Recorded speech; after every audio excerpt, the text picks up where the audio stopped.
Nakakapagod maglaba, buwisit. Kuya, naglalaba ka po?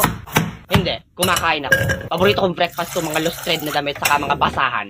Siyempre, naglalaba ako. Ang tanga naman ito. Aba, malay ko ba naman? Anong malay mo? Ay, ano palang tingin mo sa ginagawa ko? Nagpupush up sa planggana? Hindi. Ang tingin ko nagjaja. Sige, Jackstone. O ano, kung ano nung pumapasok sa isip mo, palibasa, pinagsamantala mo yung baboy natin. O ikaw ngayon, wag kang story maker. Ang tamad-tamad mo na nga ganyan pang-asal ng ugali mo. Ay, ano gusto mo asal ng ugali ko? Asal unggoy. Ay, lumapit ka dito, sasabunutan kita. Sige, mag-asal unggoy ka na lang. Tamang-tama at napakarami pa man din garapata ng aso natin sa kakato. Paborito pa man din yung mga unggoy. Kainin mo. Yak! Hoy, wag kang mag-inarte, palamunin ka ng halaang. Ay, anong gusto mong gawin? Kung mukbangin ko yung kato at garapata ng aso, tapos i-enjoyin ko. Mas maganda kung mukbangin mo na lang din yung aso. Total pareho rin ng mga kayong tamad. Naturing ang aso, hindi tumatahol, ngumingiyaw. Makatamad naman ito. Ay, gumagawa rin kaya ako. Magaling akong